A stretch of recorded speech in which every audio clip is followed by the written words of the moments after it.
I'm Emerson Penn Dameron III, and if you don't get my jokes, you don't have to get mad about it. I'm more sophisticated and better than you, and that's okay.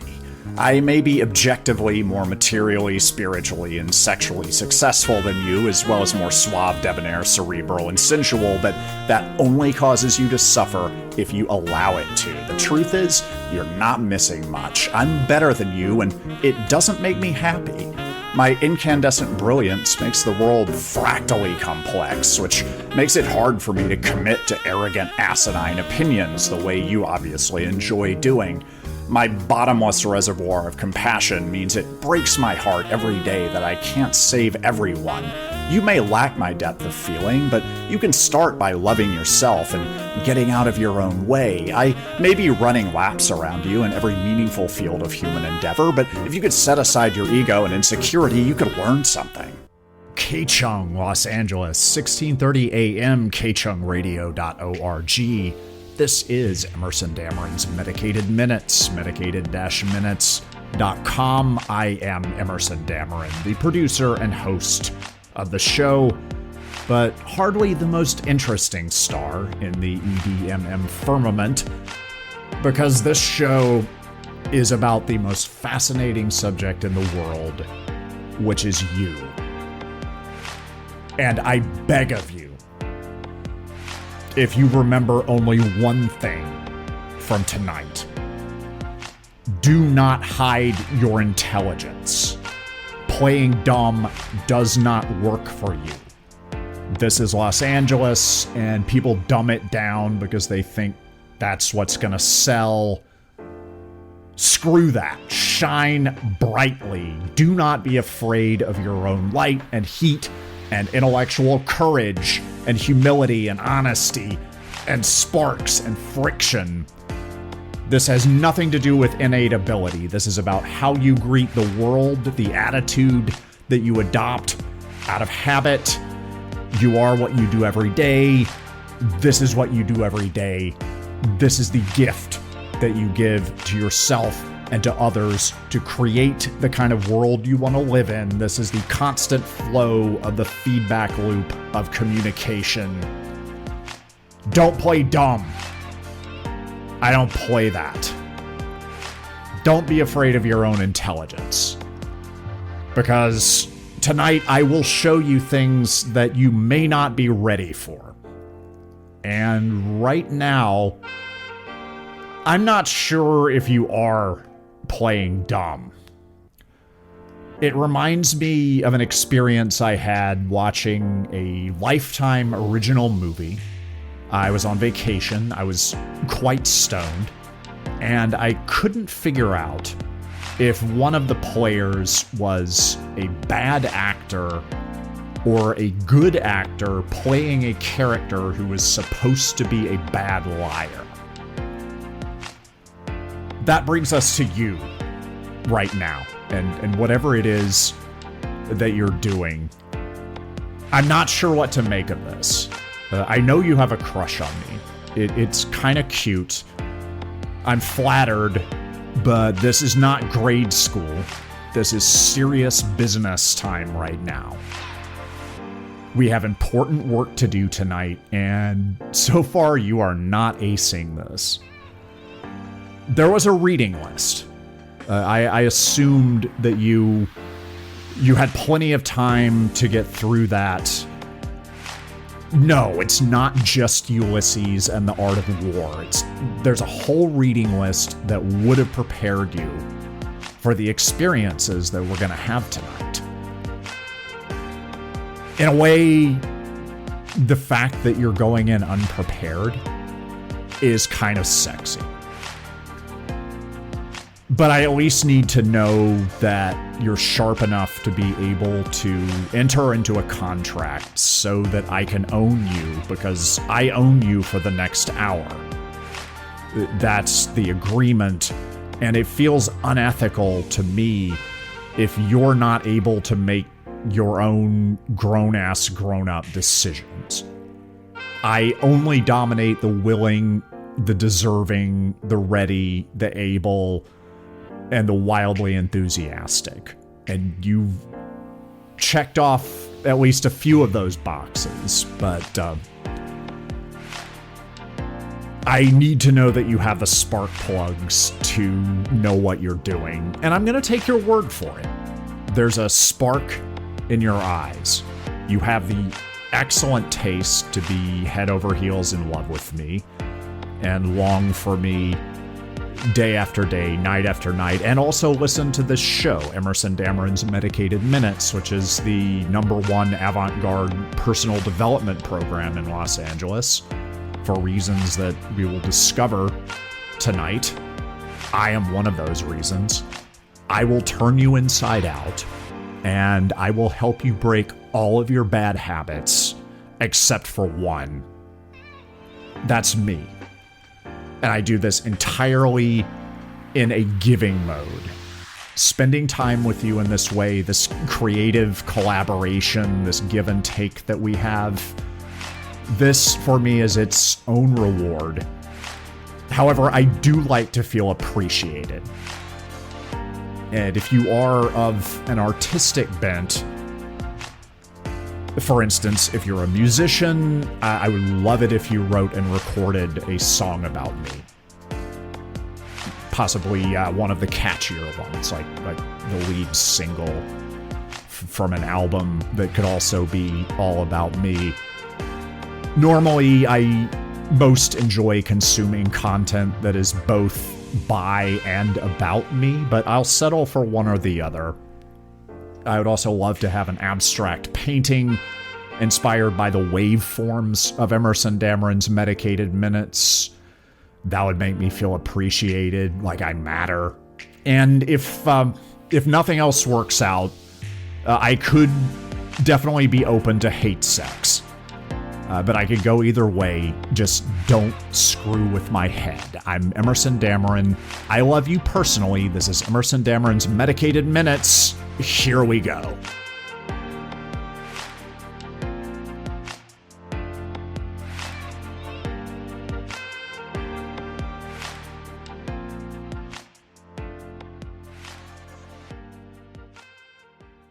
Yes, I know you want me. It's laughably obvious. When I come into the room, you lick your lips and gyrate your hips like some awkward, besotted Elvis impressionist, which doesn't work for you when you forfeit your swagger, charm, and charisma. The horny, desperate gestalt is unmistakable. You want me, and I'm not mad about it. Attraction isn't a choice. We don't have much conscious control over who gets us crushed out and hot in the crotch. Usually it's someone German engineered to make us miserable, and I am, it must be said, devastatingly sexy. Maybe it's my penetrating eye contact, or my soulful wounded brown peepers, or my hypnotic and sonorous voice, the wave on which my stimulating message of libertine decadence rolls in. It could be my sly and sophisticated sense of humor, or the strong stillness of my deep, grounded masculine presence, or my well-honed skills as a patient and passionate lover, which are internationally known as those who experience them are doomed to run their mouths. Whatever it is, everybody wants me, and I'm reluctant to complain. The party doesn't start when I walk in, it follows me everywhere I go. There's someone for everyone, and that someone is me, because everyone wants me. Once, two seductresses and femmes fatale competing for my attention both hired Skyrider planes that collided midair near my home in Venice Beach. The wreckage landed on Oceanfront Walk, killing and wounding several tourists and traumatizing dozens more, but even if I wanted to, I couldn't reward either of these women with dinner at Burger Lords. My dance card is full front and back, and the waiting list is an unwieldy scroll because, as I mentioned, everybody wants me. I crave solitude, it's my curse, and one of my two strongest desires. I'm a little hot for myself, too. Some things are popular because they're the best, but with all the attention and stimulation I get, I've lost touch with my desires. I'm not even sure how to properly masturbate anymore. My other strongest drive, somewhat paradoxically, is my hunger for authentic human connection. I want an Algonquin roundtable of my fellow witty cynics and wounded romantics, but everyone is in love with me, which makes them want to be what they think I want them to be, which isn't at all what I want. I've tried disfiguring myself, I've tried scaring people off with vulnerability and neediness, and I've tried hiding in plain sight, which works about as well as you'd think. It's a melancholy life for the modern Marlboro man, stranded alone in a crowd. Since you ask, I haven't made up my mind about you yet. I like you too much to get your hopes up or reject you outright. Our genetic imperatives make monsters and fools of us all, but we have some choice in how or whether to act on our attraction, and I prefer to deliberate and take my time deciding who's going to ruin my life.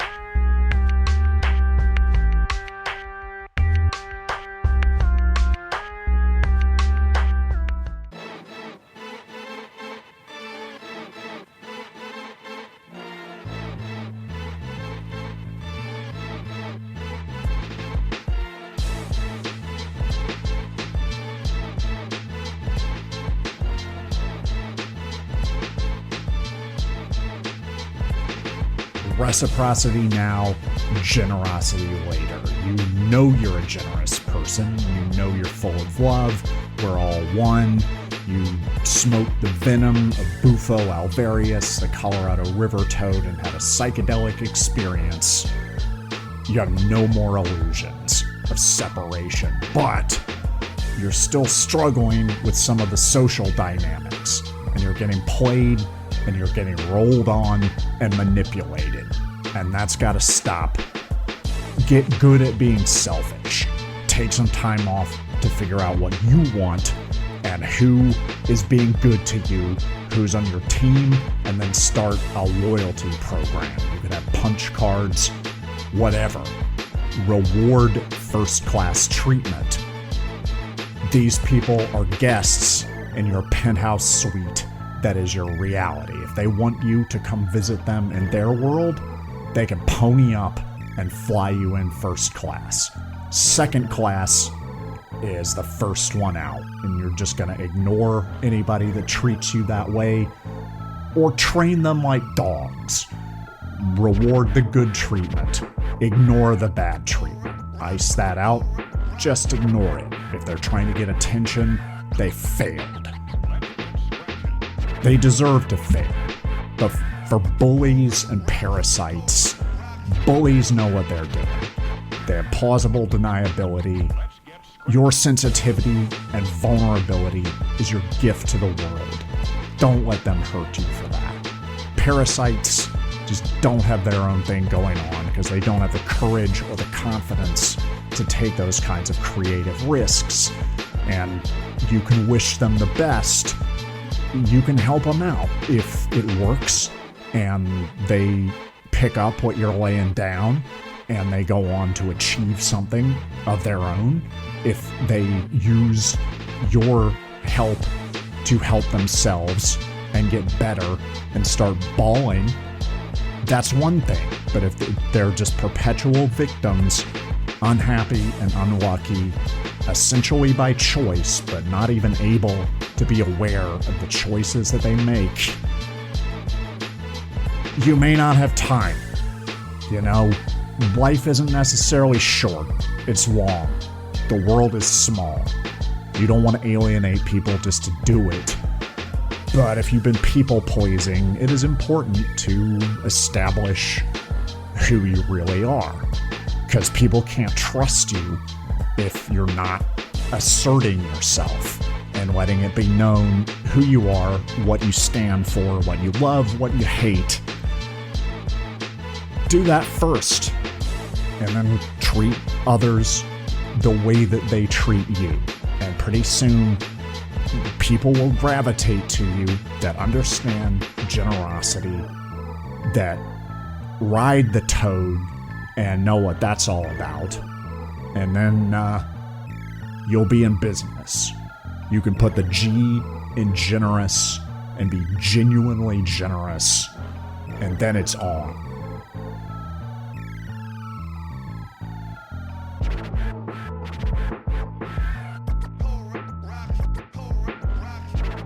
The first thing you gotta do is be fascinating. Not easy, but it can be done. It requires charisma and irresistible magnetism. And charisma is for sure a real thing. Science has not figured out how to measure it yet, It's not necessary. You can be fascinating without it. There are people way on the other end of things that are fascinating by virtue of the sense of integrity that they create by refusing to cultivate or display anything like charisma. I would recommend you at least try to pick it up.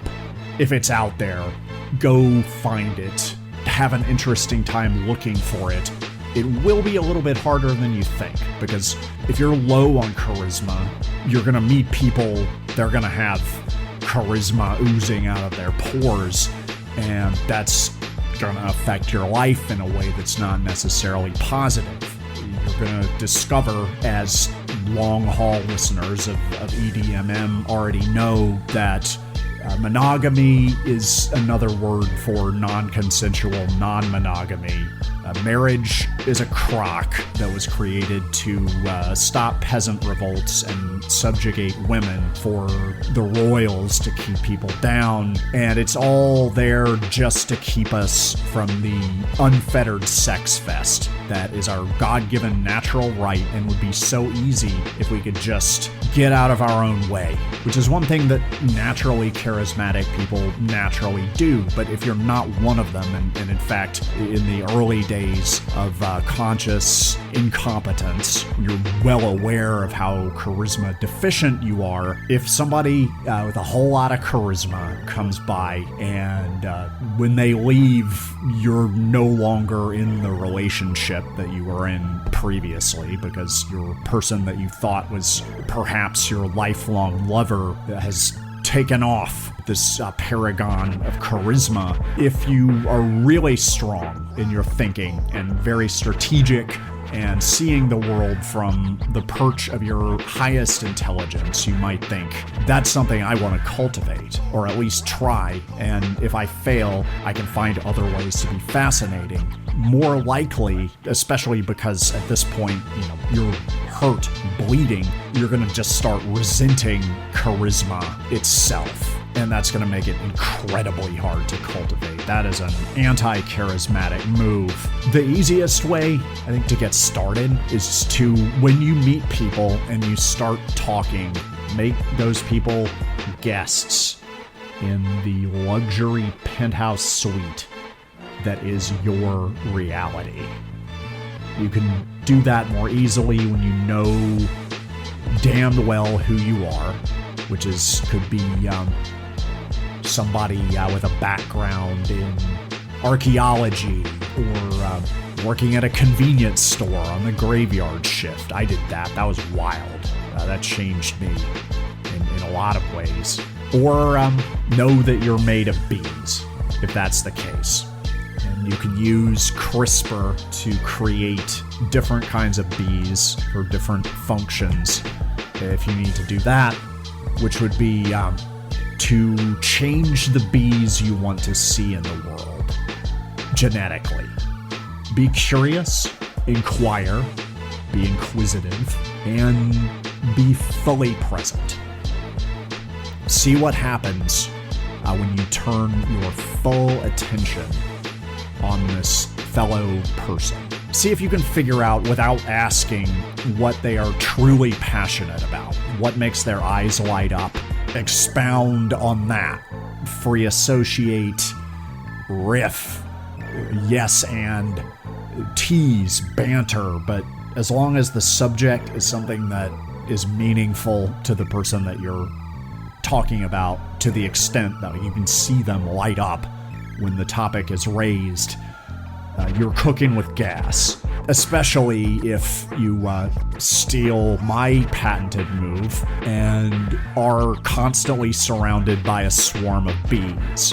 Everywhere you go, if you're going to do it this way, you should never be without dozens and dozens of bees swarming you, not stinging you, because at this point, hopefully you've front-loaded the work of gaining the loyalty of the bees. I have a way of doing that. I live in the state of California, where weed is free, abortion is mandatory, and cripes, we're going to run out of water really soon, and everyone is dehydrated and thirsty, and that includes the bees, and that is why sometimes they end up in swimming pools or other bodies of water, and it's hard for them, if not impossible, to get out by their own devices.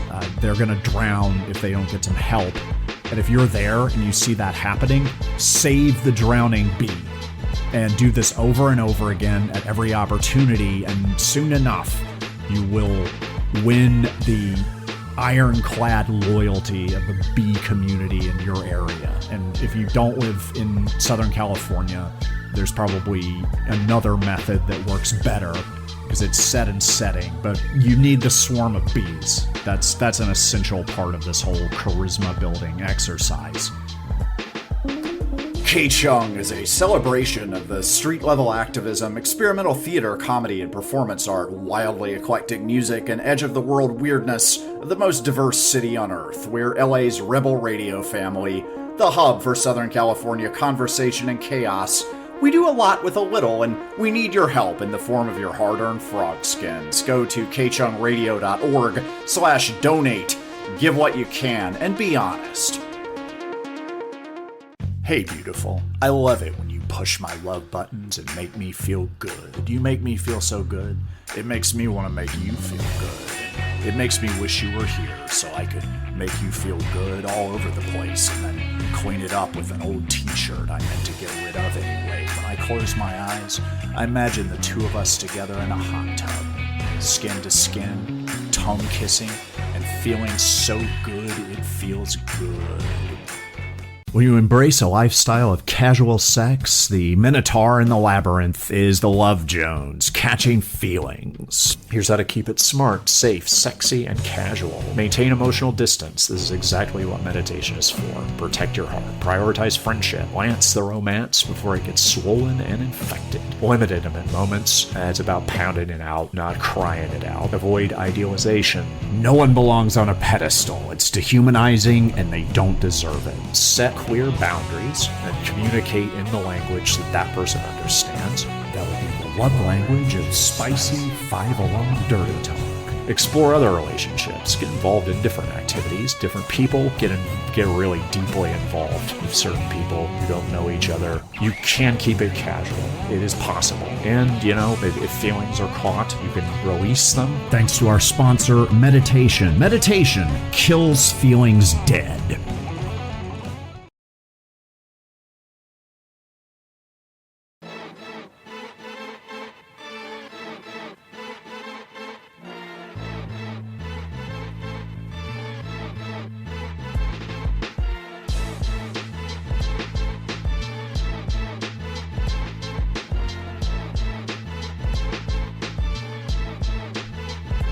If you're going to get what you want, you have to know what you want. And if you don't know what you want, decide what you want and have a very clear idea, a picture, know what it sounds like, feels like, smells like, and then learn everything there is to know about it.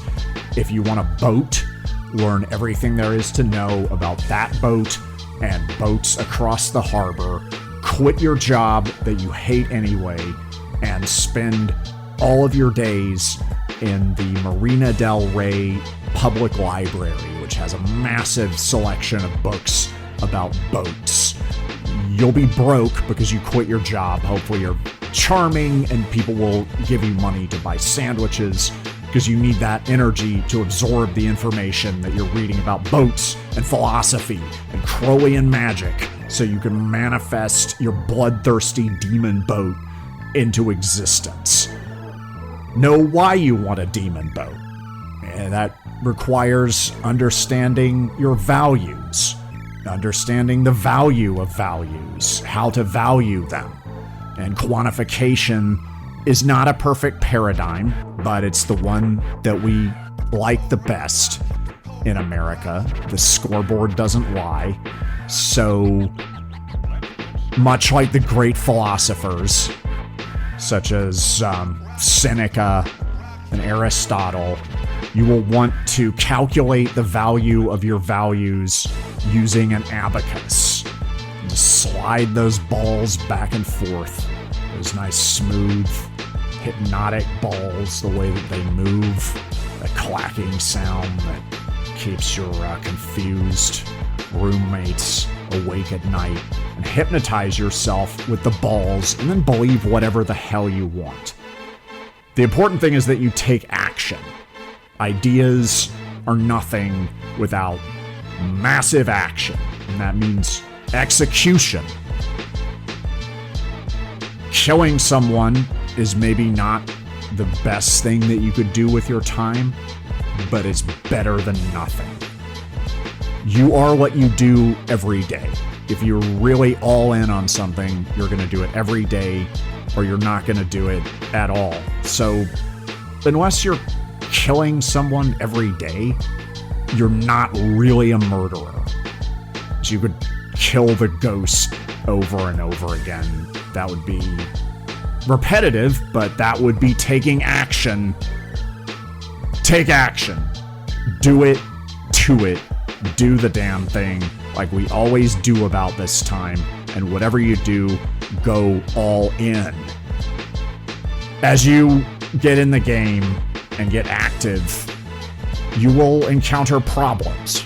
The only way to not have problems is to not leave your domicile, and the problem with problems is that you don't know how to enjoy them. And being a grown-ass grown-up involves staying cool in the face of chaos and being the kind of warrior survivor who does not need to have fun to have fun. You're having fun regardless. So go out there and get the problems that get you off. Become a problem for your problems. Put your problems in their place, and then you'll have new and better and more difficult, challenging and rewarding and exciting, very sexy problems. You will tell yourself stories about yourself and your problems and your opportunities and what you think other people think of you and think that you think of you and them, and it goes on, and it's all quite ridiculous. We talk to ourselves about ourselves all day, and it's almost entirely crap. We are wrong about everything. Sometimes in very interesting ways. Most of these stories are just depressing and not interesting or fun. They're like miserable little art films. So, if you're gonna be telling stories to yourself, why not make them exciting? Go on an adventure. Be a hero. Star in a rip-roaring comedy. Or make it porn. Just make sure that you dress well and look good as an action figure, as Mitch Horowitz, the author, advises in his guidelines on style. And if you're afraid to look good, if you're afraid to get your shine shining and your swagger swaggering, when you get the right fit, understand that fear and anxiety are two interpretations of the same thing. If you're not scared, you're not challenging yourself. So if you want to keep challenging yourself and keep improving and improve yourself before all the other people improve themselves and be better than other people, be terrified all the time. Put out a hit on yourself. Know that there's someone out there who's tracking you down and is going to murder you. And understand that anything that you attain or gain could be taken away with the swing of a blade and the vicious sting of betrayal. Because anyone could turn on you at any time. You don't really know who you are to those people. Make a plan and be willing to adjust as you go. Plan ahead, plan for the worst. You can hope for the best if you want. That doesn't really matter. But what does matter is that you improvise, iterate, and be able to MacGyver your way out of hell. Plan for chaos dance with discontinuity, and learn to enjoy drinking your own urine, because you may have to survive off of that. Water is going to be the oil of this century. So drink your own urine and like it. You were born ready for anything. Just get out of your own way and gargle that stuff. Or you can have some of mine. That might be better. Mine is gets excellent reviews. Create rituals that help you get into the state beyond unconscious competence in the golden realm we call Paradise City. Some people call it flow. Some people call it just state. That's where you want to be. Every morning, you can do an exercise called the Morning Pages, which is recommended by Julia Cameron in her book, The Artist's Way. It just involves writing 750 words, the equivalent of 3 handwritten pages every day. And the morning is the best time to do it. Just get it done and do it kind of the same way every day. Because the more things that you do exactly the same every day, the more mental energy you will free up to put real thought into important things. So your morning pages should be variations on the same theme every morning. You should write a letter to an imaginary friend, a middle child in a family in the suburbs of Connecticut who is relatively happy, very bright, curious about the world, feeling a little boxed in by suburban life, kind of knowing in her, it's creeping into her conscious awareness that the dream of the mortgage, marriage, and monogamy is dead, and she's bored at a family dinner with relatives who she doesn't really feel anything for, and you can be the hero that she needs every day. She has not yet heard the song Life on Mars by David Bowie. It is your responsibility and will be your honor to introduce her to that song, as well as the rest of his catalog, which will serve her well when she becomes a theater kid later in life, which you will not discourage. You, in fact, will familiarize yourself with some of the great arias as her musical taste expand into realms that yours have never been in, and you will write to her every day, and that will put continuity in your life, and that will be all to the good, because there's going to be a lot of uncertainty. You're wrong about everything, but you have to trust your instincts and your experience. That's until you awaken from the daydream. That's really all you got. So if you can't trust your own instincts and experience, you're kind of lost. So that's a good thing to be wrong about, and it will help if you can embrace the power of poetry and paradox and realize that nothing has ever made sense, and we're still trying to make sense of that. That's the struggle of our modern age. The future is full of surprises, but don't put money on that. It could be boring. Again, it's full of surprises. All bets are or should be off. Make sure you get the big stuff handled every day. You can do maybe 4 significant things in a day.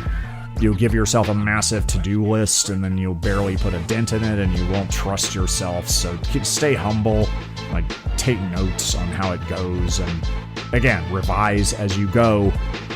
Have sex every day. You really should be doing that. You should have the self-confidence and swagger flowing through you at this point, where you want to throw down hard in the bedroom every day. Make that happen, whatever it takes. Do it before dinner. Don't try to do it after a meal. Have sex first, and then eat, and then watch Netflix or whatever else it is you're gonna do.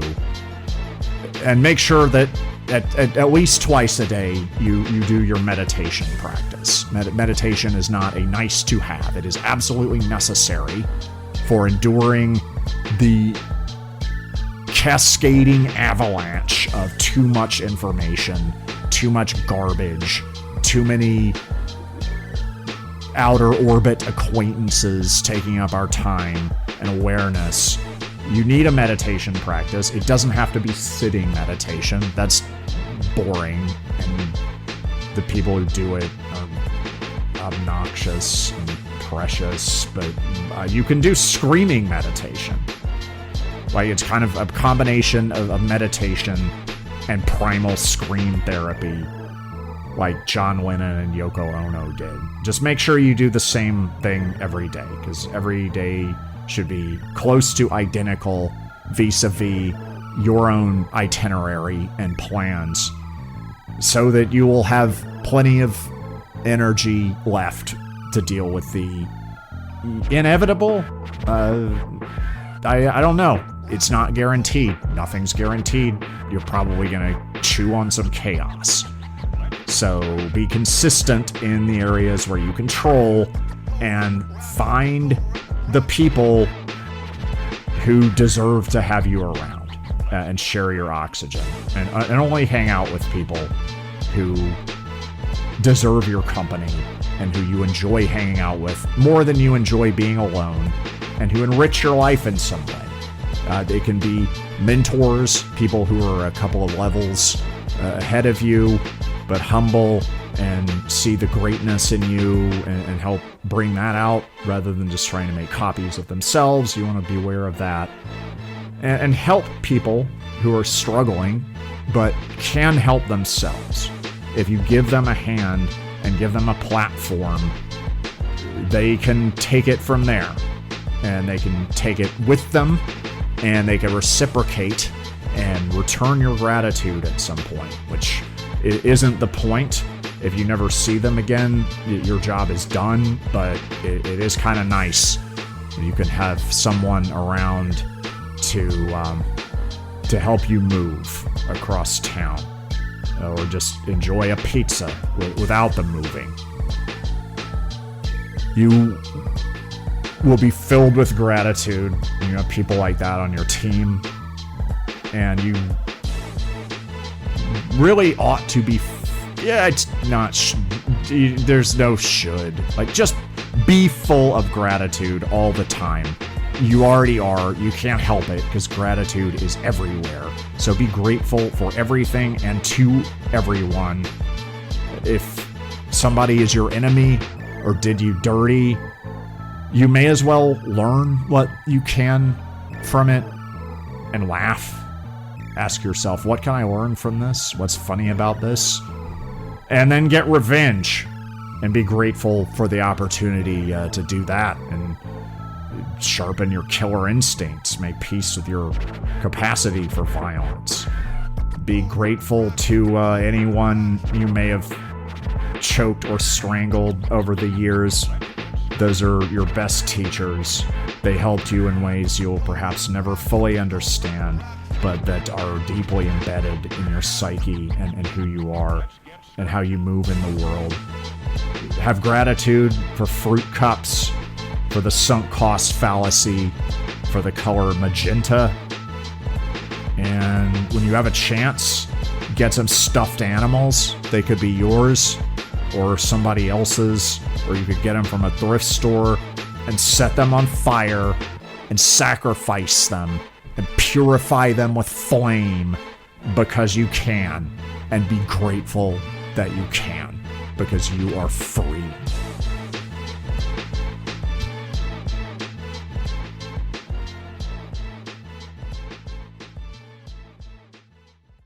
Grief is inevitable, but it's a bad look, so here's how to get it out of your system without embarrassing yourself. Number 1, don't feel bad, feel good instead. This is it.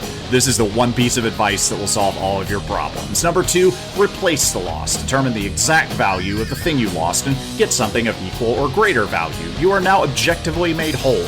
Number 3, do it yourself. Contain the bad vibes. If you can keep your own counsel. You'll be glad you didn't compromise your dignity, and everyone else will too. Number 4, give it time. Everything always changes, so keep it moving. Patience solves your problems, or you die, and it's a moot point. Number 5, stay busy. If you're sad, pessimistic, or stuck in a muck of self-pity, earn your positive attitude through the practice of capitalism. Go for that promotion. Start 5 side hustles. You'll be too pumped and or exhausted to grieve. Number 6, focus on other people. Other people's pain will cheer you up and make you feel happy by contrast. You've entered a no grief zone. You got one day to wallow, and that's it. You're doing well. You're right on schedule. I know that you're suffering right now. Life is suffering. It will not always be like this. You will not always have these problems. Sooner than later, you're going to have a completely different set of problems, and everything that happens after this will happen in part because of this. And what's going to happen after this is going to be beautiful. Give yourself the opportunity to love yourself. That allows other people to love you. Not me, but somebody.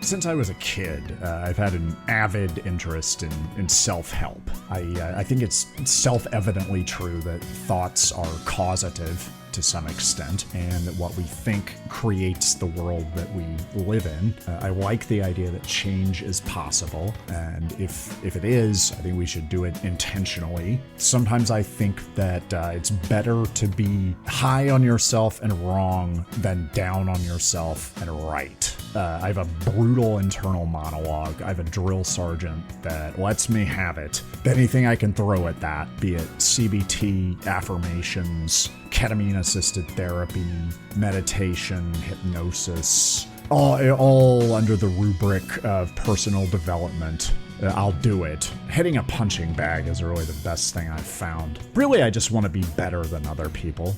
My interest tends to wax at times in my life when I'm at loose ends, which has happened during the last recession. I got washed out of LA, ended up back in Chicago, which is where my family lives, and where I was trying to resuscitate a long-distance relationship, someone I really loved, but I think living in two very different parts of the country exacerbated our communication issues, and Hollywood rom-coms may have given me the wrong idea about the odds of success in that endeavor. I could kind of tell as soon as I got there that it was doomed, and it was a matter of time. I still loved her, but sometimes love is running out of other ideas, and sometimes that just ain't enough. I was broke. I had a drinking problem that was encroaching into other areas of my life. I needed a job, and I needed a purpose. And I lucked out, I thought, when I found a job ad in the Chicago Reader looking for a digital marketing professional for a life coach. At the time, I was very good at digital marketing, and it was an exciting time to be doing it. One great thing about self-help is a lot of it is marketing. If you kind of reverse engineer the sales letters and seminar pitches and ridiculous marketing promises, you can become a pretty good digital marketer and copywriter, which I did. It was appropriate in that way. I met Dr. Dick, the life coach in question. I liked him right away.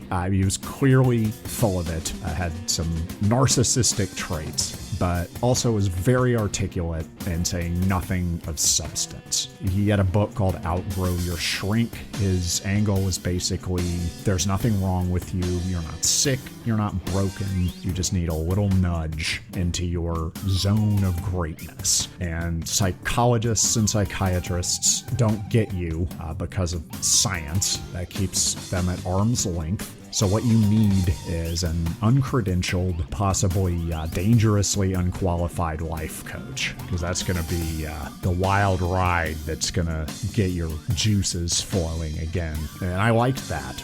He wanted to work with executives, winners, and I wanted to be on the winning team. I hadn't felt like I was in a minute. The money that he promised me, the base salary, was peanuts for the amount of work that I expected to do. But I thought that he'd left an opportunity there, because he said I could get commissions for bringing in new business, and I could see all kinds of opportunities to bring new business into what he was doing, because he wasn't using the internet well at all. This was an exciting time, the time of Arab Spring, and Twitter was new, social media was just taking off. He wasn't doing any of that, and I could see so much potential. And so I drafted a marketing plan, and in detail, it described how in the next 3 years we could pivot mostly to video coaching. At the time it was Skype, now it would be Zoom, talk to executives all over the world. They wouldn't have to come into his office. And then after a while, as the revenue started coming in from that, we could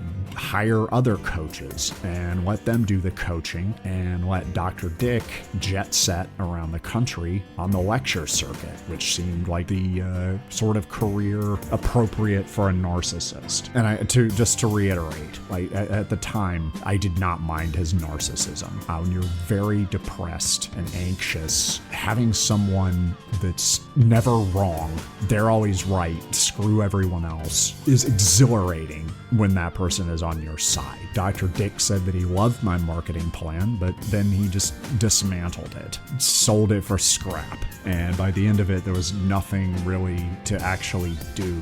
The main action step that we had in the office was reporting our action steps for the day, which were all mostly just in maintenance of the status quo, which was entropy. Dr. Dick was a bad life coach. There are basically two kinds of coaches and teachers. There are the ones who help you become better versions of yourselves, and there are the ones that try to make copies of themselves. Dr. Dick was in that category. He knows everything. You're just lucky to be sitting at his feet, and he may have been dangerous had he been at all competent. There might be a lot of Dr. Dicks running around, but I don't think he ever successfully life coached anyone. He was also a terrible boss. He was a micromanager. He was the kind of boss that knows that he can do everyone's job better than they can. He just doesn't have time. So he has to hire them just to get things done, but they're never done correctly. So of course he has to make sure that things are being done to his specifications, which of course they don't necessarily know how to do, and nothing ever gets done. And the way that he did this was rather odd, considering his ignorance about the internet. He didn't show up at the office very much, which the scuttlebutt was that he was hungover most of the time, badly. That was his executive assistant, who was also in charge of his grocery shopping, who was dating the writer, who I thought was a complete hack, because I read the stuff that he wrote for Dr. Dick's blog, and I thought it was god-awful. But then when I met him, I was very surprised at how wily and intelligent he seemed, and I was like, oh, yeah, he's just phoning it in.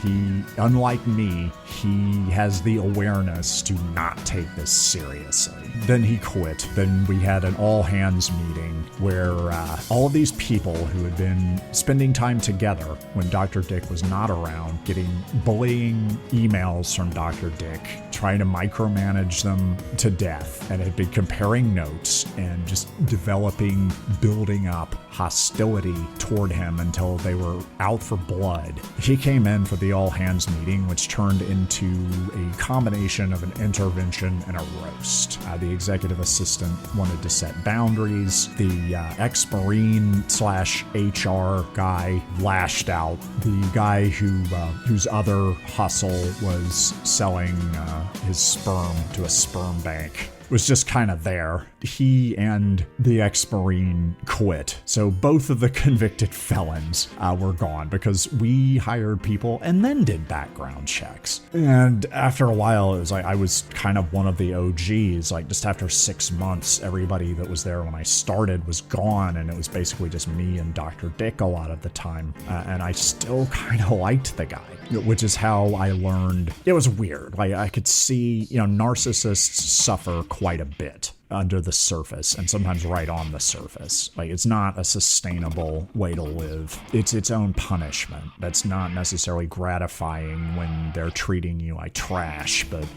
there's real pain there, and I could see that with him. He knew this wasn't working. He thought that he needed to act as if it were working, because there's a lot of fake it to make it in personal development, false positivity, and it has its downsides. And you meet absolutely wonderful people and complete whack jobs, and sometimes they're the same people, but don't dance too close to the abyss. I was having lunch with Dr. Dick, and I heard myself complaining about the recession. At this point, I think most of the worst was over, but we were still feeling the aftershocks, and I was complaining about how, I just couldn't get it together to get out of debt and take care of myself financially. And I heard myself complaining, and I realized I don't want to complain. I'm trying to take down my complaining because I really think it's inversely proportional to happiness. I think if you notice when you're complaining and make an effort to complain less, you will be happier, and you'll be amazed at what happens if you get it close to zero. So I just shut up, and Dr. Dick chimed in, which is what he did when you stopped talking. And he said, I actually like the recession. And I was like, okay, this will be interesting. Let's see how he reframes this. He said, I like the recession because I can hire really talented people for a lot less than they're worth. I have severe chronic depression. I've had it for most of my life. So although I prefer the empowerment side of self-help, I don't think I'm diseased or broken or a victim, but I pretty obviously have depression, and sometimes it spirals out, way out. On one occasion where I called a suicide hotline, the woman on the other end was very sweet and well-intentioned, certainly meant well when she recommended that I read the book Think Big and Kick Ass by Donald Trump, because that would show me how to live. And that's how I learned that good ideas can come from anywhere. I'm not a fan of Donald Trump at all, less so now than I was even then. But he does have some good ideas. To wit, if somebody asks you to name your price, come in ridiculously high, because you're not setting your price, you're starting a negotiation. Let them talk you down. I realized when Dr. Dick said this that I was thinking small and getting my ass kicked. And I also learned that I realized that much of the reason I was staying is I had this residual fondness for the guy. I thought maybe we could still make it after all. And that's when I realized that was not reciprocal. So that's when I learned, have compassion, but don't make a fool of yourself, which became one of the tenets of the first church of the Satanic Buddha. And Satanic Buddhism is the religion that I practice and also invented. And that's when I decided to quit. I got another job through an ex-girlfriend, which required a little bit of groveling, and I did my quitting ritual that I do whenever I quit a job, which is to, on my way to quitting, listen to the soundtrack for Sofia Coppola's film The Virgin Suicides, performed by the French group Air. I've done this every time I've quit a job for the last, I think, 15 years, and I'm going to keep doing it because I'll probably quit a lot more jobs. I should be the world's expert on job loss, but everyone is different. You never quite get used to it. And this was hard because I wanted to give my 2 weeks notice. Dr. Dick didn't show up at the office. I figured maybe 1 week's notice would be fine. He didn't show up that day. The last day came. He said he would be there. I said, look, I need to talk to you in person. He said, I'll be there. He didn't show up. So I called him at home and said, I'm quitting. This is my last day. And he said, look, I want you to take a walk around the block and think about your values. I said, my mind's made up. He said, that's fine. Just also take a walk around the block and think about your values. So I did what I did every day when I was working there, which is that I took a walk around the block to an Iowa Hawkeyes themed sports bar where I knew I wasn't going to see anyone that I knew. And I got obliterated, drunk, which is how I lived the lesson, the biggest lesson that I learned from working in this office: rise above the chaos. And in the end, self-help only works if you're willing to help yourself. So help yourself to self-help, but the onus is on your anus.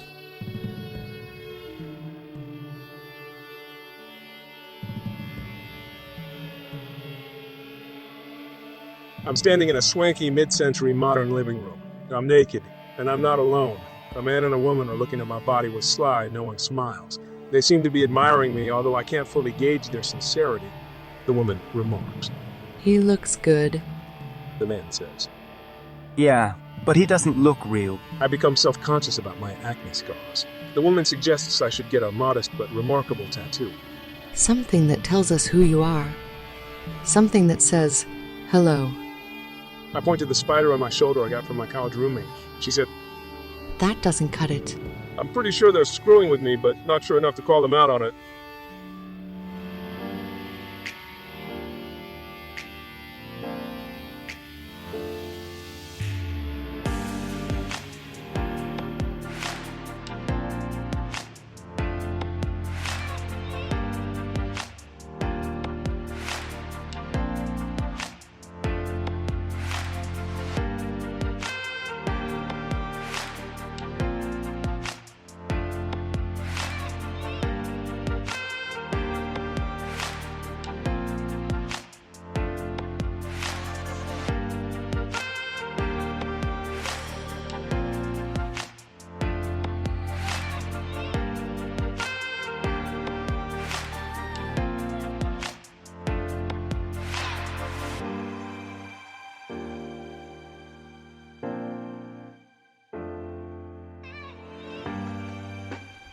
You've been listening to Emerson Dameron's Medicated Minutes on KCHUNG, Los Angeles, 1630 a.m., kchungradio.org. My name is Emerson Dameron. I am the producer, host, witty and wounded romantic hero of the show, but hardly the most interesting character because this is the #1 avant-garde personal development program in Los Angeles, and what that means is that we are dedicated to exploring the most interesting subject under the sun, which is you. And I hope that you have picked up some of the gems that I dropped along the way. I do need those back eventually. You can hang on to them for the weekend.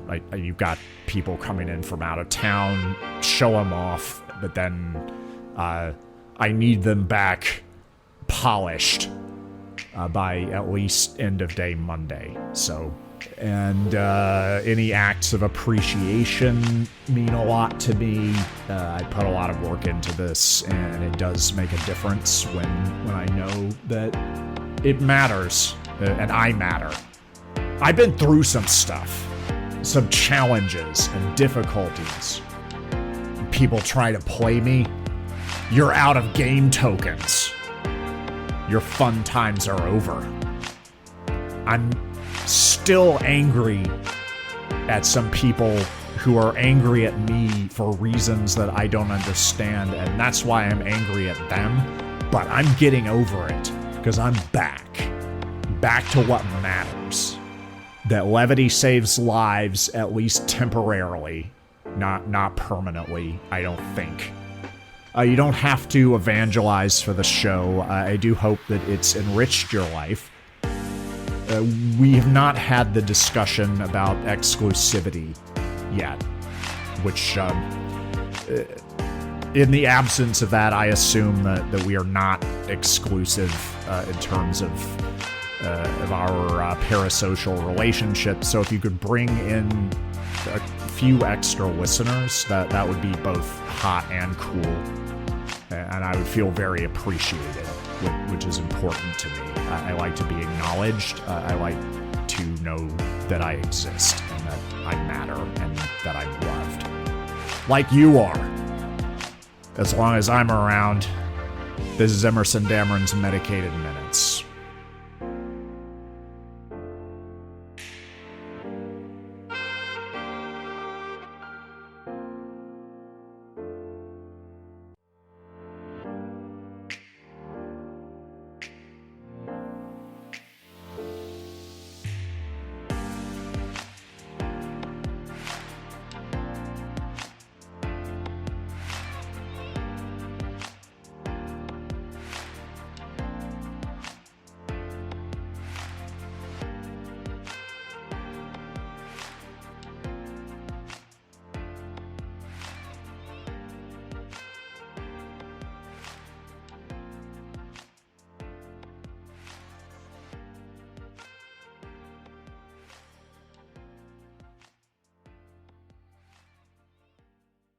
You have no idea how badly you hurt me. I doubt you'd care if you did, and I'm okay with that because I'll make you pay for my crushing disappointment in the currency of earth-shattering orgasms. I love making people come. I get compliments on it, and I hate you, so I'm gonna make you come purely out of spite. I'll give you devastating, life-ruining orgasms using all the tools at my disposal. Fingers, tongue, vibrators, dildos, priceless artifacts from my most recent art heist, and degrading dirty talk I'm not kidding about. I'll make you come so hard for me that you change into someone entirely different, and I'll also hate that person and make them come for me too, even harder than you. I'll make you come until you're tired of coming. You'll beg me to stop, and I will, and then you'll beg me to make you come again, and I'll do that too. Just to break your heart and break your brain a little bit more until you come like Krakatoa and know I'm the best lover and hater you'll ever have, and everything else in life is worthless garbage in comparison after I've made you come out of spite.